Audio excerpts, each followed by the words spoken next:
Hello friends, earnest അക്കാദമിയുടെ പുതിയൊരു വീഡിയോയിലേക്ക് ഏവർക്കും സ്വാഗതം. നമ്മളോട് ഒരുപാട് സുഹൃത്തുക്കൾ ചോദിക്കുകയുണ്ടായി RRB ജൂനിയർ എഞ്ചിനീയറിൻ്റെ നോട്ടിഫിക്കേഷൻ ഉടൻ ഉണ്ടാകുമോ എന്ന്. നമുക്കറിയാം, ലാസ്റ്റ് നോട്ടിഫിക്കേഷൻ വന്നത് ഡിസംബർ 2018 അതിൻ്റെ രജിസ്ട്രേഷൻ പ്രൊസീജിയർ എല്ലാം ഫെബ്രുവരി 7 2019 അവസാനിച്ചു. അതിൻ്റെ CBT 1 എക്സാം വന്നത് മെയ് ജൂൺ മാസങ്ങളിൽ, അതിനുശേഷം CBT 2 ഓഗസ്റ്റ് മാസങ്ങളിലായിട്ട് നടക്കുകയുണ്ടായി. കഴിഞ്ഞ പ്രാവശ്യം ഏകദേശം 13,000-ഓളം വേക്കൻസി ആയിരുന്നു ഉണ്ടായിരുന്നത്. ആ മെറിറ്റ് ലിസ്റ്റിൻ്റെ ഏറ്റവും ലാസ്റ്റിലുള്ള ആൾക്ക് വരെ ജോലി കിട്ടുന്ന ഒരു സാഹചര്യമാണ് ഉണ്ടായിരുന്നത്. അപ്പോൾ ഇനി ഏകദേശം 20,000-ൽ കൂടുതലധികം വേക്കൻസിയാണ് നമ്മൾ RRB ജൂനിയർ എഞ്ചിനീയറിന് വേണ്ടി പ്രതീക്ഷിക്കുന്നത്. ഇപ്പോൾ നിലവിലെ ആ ലിസ്റ്റിൻ്റെ ലാസ്റ്റത്തെ ആൾക്ക് വരെ ജോലി കിട്ടുന്ന ഒരു സാഹചര്യമാണ് നിലവിലുള്ളത്. അപ്പോൾ എന്തായാലും പുതിയൊരു ലിസ്റ്റിൻ്റെ ആവശ്യകത വളരെയധികം ഉള്ളൊരു സാഹചര്യമാണ് ഇപ്പോൾ ഉള്ളത്. അത് മാത്രമല്ല, നമുക്കറിയാം നമ്മുടെ ലോക്സഭാ ഇലക്ഷൻ ഏപ്രിൽ മെയ് മാസങ്ങളായിട്ട് നടക്കാൻ പോകുന്നു. അപ്പോൾ അതിൻ്റെ ഒരു സാഹചര്യത്തിൽ തന്നെയും നമുക്ക് നോട്ടിഫിക്കേഷൻ എത്രയും വേഗം തന്നെ പ്രതീക്ഷിക്കാവുന്നതാണ്. നമുക്കറിയാം, ഒരു PSCയുടെ റാങ്ക് ലിസ്റ്റിൽ ഉൾപ്പെട്ട് കഴിഞ്ഞാൽ അതിന് ടോപ്പ് റാങ്ക് കിട്ടിയ ആൾക്കാർക്കാണ് ഏറ്റവും കൂടുതൽ ജോലി സാധ്യതയുള്ളത്. പക്ഷേ ഇപ്പം നമുക്ക് കഴിഞ്ഞ ലിസ്റ്റിൻ്റെ കാര്യം നോക്കുകയാണെങ്കിൽ, ജൂനിയർ എഞ്ചിനീയറിൻ്റെ കഴിഞ്ഞ ലിസ്റ്റിൻ്റെ കാര്യം നോക്കുകയാണെങ്കിൽ ഏകദേശം എല്ലാ ആളുകൾക്കും തന്നെ ജോലി കിട്ടുന്ന ഒരു സാഹചര്യമാണ് ഉള്ളത്. അപ്പം ഇനിയും വരാൻ പോകുന്ന നോട്ടിഫിക്കേഷൻ പ്രകാരം ഏകദേശം 20,000-ഓളം വേക്കൻസി ഉണ്ട്. അപ്പോൾ ആ ലിസ്റ്റിൽ ഉൾപ്പെടുന്ന എല്ലാ ആൾക്കാർക്കും തന്നെ ജോലി കിട്ടാനുള്ള ഒരു സാഹചര്യമാണ് ഉള്ളത്. നമുക്ക് കഴിഞ്ഞ നോട്ടിഫിക്കേഷൻ പ്രകാരമുള്ള ഇമ്പോർട്ടൻറ്റ് ഡേറ്റ്സ് നോക്കാം.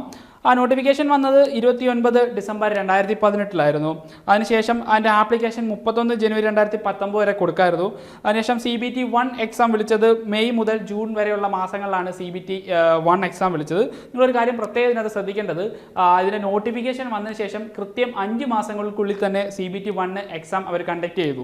അതിനുശേഷം വേറെ കാര്യം ശ്രദ്ധിക്കേണ്ടതെന്ന് വെച്ച് കഴിഞ്ഞാൽ CBT 2 എക്സാമിൻ്റെ ഡേറ്റ് ആണ് കേട്ടോ. ഓഗസ്റ്റ് മാസങ്ങളായിട്ട് CBT 2 എക്സാം അവർ കണ്ടക്ട് ചെയ്തു. അതായത് CBT 1 എക്സാമിന് ശേഷം വെറും 2 മാസങ്ങൾക്കുള്ളിൽ തന്നെയാണ് CBT 2 എക്സാം വന്നത്. അപ്പം ഇപ്പോൾ നോട്ടിഫിക്കേഷൻ ഉടൻ ഉണ്ടാകുമോ എന്നുള്ള ക്യൂരിയോസിറ്റിയിലാണ് നിങ്ങളിപ്പോൾ എന്ന് എനിക്കറിയാം. പക്ഷേ നിങ്ങൾ ശ്രദ്ധിക്കേണ്ട ഒരു കാര്യം, നോട്ടിഫിക്കേഷൻ വന്നു കഴിഞ്ഞാൽ നിങ്ങൾക്ക് അധികം നാളൊന്നും എക്സാമിന് കിട്ടില്ല. CBT 1 വേണ്ടി കൃത്യം പറഞ്ഞു കഴിഞ്ഞാൽ ഏകദേശം 5 മാസവും CBT 2 വേണ്ടി ഒരു 2 മാസവും മാത്രമേ ലഭിക്കുകയുള്ളൂ. അപ്പോൾ നോട്ടിഫിക്കേഷൻ വന്നതിന് ശേഷം പഠനം സ്റ്റാർട്ട് ചെയ്യാം എന്ന് നിങ്ങൾ വിചാരിച്ചിട്ടുണ്ടെങ്കിൽ അത് മണ്ടത്തരം തന്നെയാണ്. കാരണം നമുക്ക് ഒരു നിശ്ചിത സമയത്തിനുള്ളിൽ തന്നെ ഇത്രയും പോർഷൻസ് പഠിച്ചെടുക്കുക എന്നുള്ളത് കുറച്ച് സിസ്റ്റമാറ്റിക്കായിട്ട് തന്നെ ചെയ്യേണ്ട കാര്യമാണ്. നമുക്കറിയാം, CBT 1 എന്ന് പറഞ്ഞാൽ പ്യുവർലി നോൺ ടെക്നിക്കലായിട്ടുള്ള പോർഷൻസ് ആണ്. ചിലപ്പോൾ നിങ്ങളുടെ സ്ട്രീമിൽ, ഫോർ എക്സാമ്പിൾ നിങ്ങളിപ്പോൾ സിവിൽ ആണെങ്കിൽ സിവിൽ നിങ്ങൾ ചിലപ്പം മോർ എഫിഷ്യൻ്റ് ആയിരിക്കും. പക്ഷേ CBT 1 എന്ന് പറയുന്ന ആ ഒരു കടന്നാൽ മാത്രമേ CBT 2 എൻട്രി ചെയ്യുന്നുള്ള കാര്യം നിങ്ങൾക്ക് ഏവർക്കും അറിയാവുന്നതാണ്. സോ നിങ്ങൾ CBT 1 ഇപ്പോൾ നല്ല രീതിയിൽ പ്രാധാന്യം കൊടുത്ത് പഠിക്കേണ്ട ഒരു സമയം തന്നെയാണ്. നമുക്ക് ലാസ്റ്റ് വേക്കൻസിയുടെ ഡീറ്റെയിൽസ് നോക്കാം. കൃത്യമായി പറഞ്ഞാൽ ഏകദേശം 13,847-ഓളം വേക്കൻസി ആയിരുന്നു കഴിഞ്ഞ പ്രാവശ്യം ഉണ്ടായിരുന്നത്. അപ്പോൾ ഞാൻ വീഡിയോയുടെ തുടക്കത്തിൽ പറഞ്ഞ പോലെ ലിസ്റ്റിൻ്റെ അവസാനത്തെ ആൾക്ക് വരെയും ജോലി കിട്ടുന്ന ഒരു സാഹചര്യമായിരുന്നു ഉണ്ടായിരുന്നത്. നമുക്കറിയാം, RRB ജൂനിയർ എഞ്ചിനീയർ എന്ന് പറയുന്ന നോട്ടിഫിക്കേഷൻ അകത്ത് വരുന്ന പ്രധാനപ്പെട്ട പോസ്റ്റുകളാണ് ജൂനിയർ എഞ്ചിനീയർ, അതുപോലെ junior engineer IT, depots material superintendent DMS എന്ന് പറയും, പിന്നെ കെമിക്കൽ ആൻഡ് മെറ്റലർജിക്കൽ അസിസ്റ്റൻറ്റ്. അപ്പോൾ ഈ പറയുന്ന പോസ്റ്റുകൾക്കൊക്കെ കമ്പാരിറ്റീവ്ലി വേക്കൻസി കുറവാണെങ്കിലും ജൂനിയർ എഞ്ചിനീയർ ആണ് ഏറ്റവും കൂടുതൽ വേക്കൻസി വരുന്നത്. കണ്ടല്ലേ, ഏകദേശം 12,846-ഓളം വേക്കൻസി ആയിരുന്നു കഴിഞ്ഞ പ്രാവശ്യം ജൂനിയർ എഞ്ചിനീയറിന് വേണ്ടിയിട്ട് ഉണ്ടായിരുന്നത്. ഇനി നമുക്ക് പ്രധാനപ്പെട്ട പോസ്റ്റുകളുടെ ഡീറ്റെയിൽസ് നോക്കാം. ആദ്യത്തത് ജൂനിയർ എഞ്ചിനീയർ തന്നെയാണ്. നമുക്കറിയാം, ഏജ് ലിമിറ്റ് വരുന്നത് 18 മുതൽ 33 വയസ്സ് വരെ പ്രായപരിധിയുള്ളവർക്കെല്ലാം ഈ പോസ്റ്റിലോട്ട് അപ്ലൈ ചെയ്യാൻ പറ്റും. നിങ്ങളൊരു 3 വർഷ ഡിപ്ലോമ അല്ലെങ്കിൽ BTech കംപ്ലീറ്റ് ചെയ്ത ഉദ്യോഗാർത്ഥിയാണെങ്കിൽ നിങ്ങൾക്ക് തീർച്ചയായും ഈ പോസ്റ്റിലോട്ട് അപ്ലൈ ചെയ്യാവുന്നതാണ്.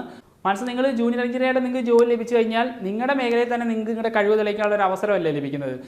കാരണം ഇപ്പം സിവിൽ പശ്ചാത്തലമുള്ള ഒരാൾക്കാണെങ്കിൽ നിങ്ങൾക്ക് ആ മേഖലയിൽ നിങ്ങളുടെ കഴിവ് തെളിയിക്കാനായിട്ട് സാധിക്കും. അതുപോലെ ഇലക്ട്രോണിക്സ് പശ്ചാത്തലമാണെങ്കിൽ ആ രീതിയിൽ നിങ്ങൾക്ക് നിങ്ങളുടെ കഴിവ് തെളിയിക്കാനുള്ള ഒരു അവസരമല്ലേ കിട്ടുന്നത്. സോ ഈ അവസരം നിങ്ങൾ ഒരിക്കലും പാഴാക്കരുത്. പിന്നെ ഞാനിപ്പോൾ ഓൾറെഡി ഏജ് ലിമിറ്റ് കാര്യം പറഞ്ഞു, 18 മുതൽ 33 വയസ്സ് വരെയാണ്. പിന്നെ ഇതുപോലെ ഏജ് റിലാക്സേഷൻ ഉണ്ട്. ആർക്ക് റിസർവേഷൻ കാറ്റഗറീസിന് ഏജ് റിലാക്സേഷൻ ഉണ്ടായിരിക്കുന്നതാണ്. അപ്പം ഏതൊക്കെ കാറ്റഗറീസ്, ഡിപ്ലോമ ഏതൊക്കെ കാറ്റഗറീസ് ഉള്ളവർക്കെല്ലാം അപ്ലൈ ചെയ്യാൻ പറ്റുമെന്നുള്ള ഞാൻ ഇവിടെ ഡീറ്റെയിൽ ആയിട്ട് പറയുന്നുണ്ട്. നിങ്ങൾക്ക് വീഡിയോ ജസ്റ്റ് പോസ് ചെയ്ത് കാണാവുന്നതാണ്. അടുത്താണ് ഈ ജൂനിയർ എഞ്ചിനീയറിലൂടെ തന്നെ വിളിക്കുന്ന മറ്റ് പോസ്റ്റുകളാണ് കെമിക്കൽ ആൻഡ് മെറ്റലർജിക്കൽ അസിസ്റ്റൻറ്റ്.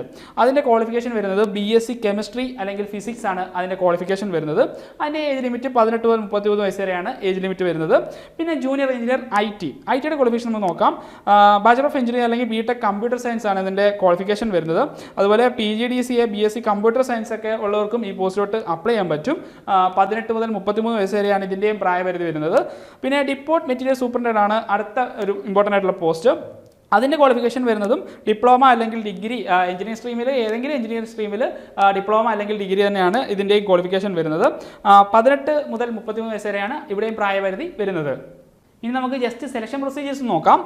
നമുക്കറിയാം രണ്ട് ടയറായിട്ടാണ് ഈ എക്സാം നടക്കുന്നത്, CBT 1ഉം CBT 2ഉം.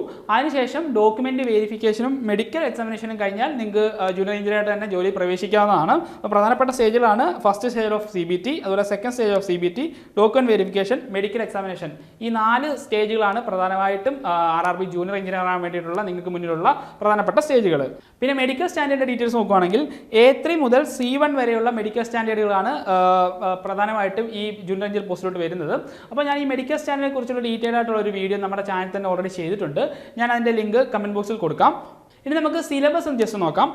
CBT 1ന്റെ കാര്യമാണ് ഞാൻ ആദ്യം പറയാൻ പോകുന്നത്. ഞാൻ വീഡിയോയുടെ തുടക്കത്തിൽ പറഞ്ഞ പോലെ നോൺ ടെക്നിക്കലാണ്, പ്യൂർലി നോൺ ടെക്നിക്കലുള്ള സബ്ജക്റ്റാണ് CBT 1ൽ വരുന്നത്. അപ്പോൾ അതിൽ വരുന്ന പ്രധാനപ്പെട്ട ടോപ്പിക്സ് നമുക്ക് നോക്കാം. മാത്തമാറ്റിക്സ്, ക്വാണ്ടിറ്റേറ്റീവ് ആപ്റ്റിറ്റ്യൂഡ് ആണ് ആദ്യം വരുന്നത്. അതിനുശേഷം ജനറൽ ഇൻ്റലിജൻസ് ആൻഡ് റീസണിംഗ് ആണ് രണ്ടാമത് വരുന്നത്, റീസണിംഗ് ആണ് രണ്ടാമത്തത്. പിന്നെ ജനറൽ സയൻസ് അറിയാലോ, ഫിസിക്സ്, കെമിസ്ട്രി, അതുപോലെ ലൈഫ് സയൻസ്, ബയോളജി മേഖലയിൽ നിന്നുള്ള ക്വസ്റ്റ്യൻ നമുക്ക് ജനറൽ സയൻസിൽ നിന്ന് പ്രതീക്ഷിക്കാം. പിന്നെ general awareness on current affairs. പിന്നെ ജനറൽ അവയർനെസ് പറയുമ്പോൾ മെയിനായിട്ട് ഉദ്ദേശിക്കുന്നത് അറിയാമല്ലോ, ഇന്ത്യൻ ഹിസ്റ്ററി വരാം, ഇന്ത്യൻ ജോഗ്രഫി വരാം, പൊളിറ്റി വരാം, കോൺസ്റ്റിറ്റ്യൂഷൻ വരാം, അങ്ങനെ എല്ലാ മേഖലകളും ജനറൽ അവയർനെസ്സിൽ നിങ്ങൾക്ക് പ്രതീക്ഷിക്കാവുന്നതാണ്.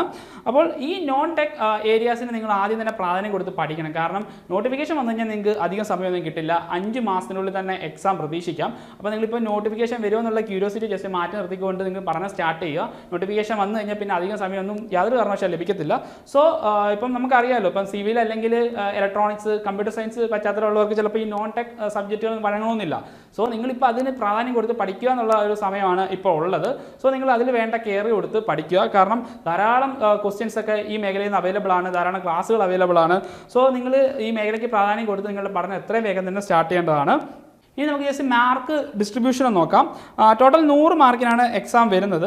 90 മിനിറ്റാണ് സമയമുള്ളത്. അതിൽ മാത്സിന് 30 മാർക്ക്, 30 ക്വസ്റ്റ്യൻ, 1 മാർക്കാണ് ഒരു ക്വസ്റ്റ്യൻ ഉള്ളത്. അപ്പം 30 ക്വസ്റ്റ്യന് 30 മാർക്കാണ് മാത്സിന് വരുന്നത്. അതുപോലെ ജനറൽ ഇൻ്റലിജൻസ് ആൻഡ് റീസണിങ്ങിൽ നിന്നും 25 മാർക്കിനുള്ള ക്വസ്റ്റ്യൻസ് ഉണ്ടാവും.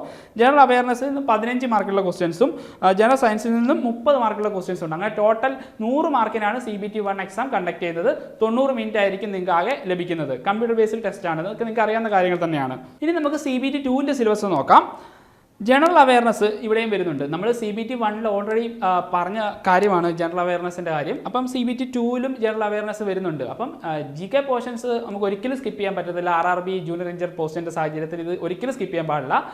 നമുക്കറിയാം PSC ഒക്കെ ആണെങ്കിൽ ഈ പറയുന്ന നോൺ ടെക് സബ്ജക്ട്സ് എല്ലാം ഒഴിവാക്കിയിട്ട് പ്യൂർലി ടെക്നിക്കൽ സബ്ജക്ട്സ് മാത്രമാണെങ്കിൽ RRBയുടെ എക്സാംസിൽ ഇപ്പോഴും GK അതുപോലെ തന്നെ ക്വാണ്ടിറ്റേറ്റീവ് ആപ്റ്റിറ്റ്യൂഡ് ഒക്കെ കൂടുതലായിട്ട് വരുന്നുണ്ട്. സോ നിങ്ങൾ അവിടെയൊക്കെ പ്രാധാന്യം കൊടുത്ത് പഠിക്കുക. പിന്നെ വരുന്നതാണ് ഫിസിക്സ് ആൻഡ് കെമിസ്ട്രി. ഇത് നമ്മൾ ഓൾറെഡി CBT 1ൽ വരുന്നതാണ്. പിന്നെ basics of computers and applications, അത് basics, input output devices, storage device, networking, operating systems, അങ്ങനെയുള്ള കുറേ കാര്യങ്ങളാണ് ഇവിടെ വരുന്നത്. അടുത്താണ് ടെക്നിക്കൽ എബിലിറ്റീസ്. ടെക്നിക്കൽ എബിലിറ്റീസ് 100 മാർക്കിനാണ്. ഇവിടെയാണ് നിങ്ങളുടെ സബ്ജക്റ്റ് അനുസരിച്ചുള്ള ക്വസ്റ്റ്യൻസ് വരുന്നത്. നിങ്ങളിപ്പോൾ സിവിൽ ബാക്ക്ഗ്രൗണ്ട് ഉള്ള ആളാണെങ്കിൽ 100 മാർക്കിന് സിവിൽ ബാക്ക്ഗ്രൗണ്ടിൽ നിന്നുള്ള ക്വസ്റ്റ്യൻസ് ആയിരിക്കും ടെക്നിക്കൽ എബിലിറ്റീസിനകത്ത് വരുന്നത്.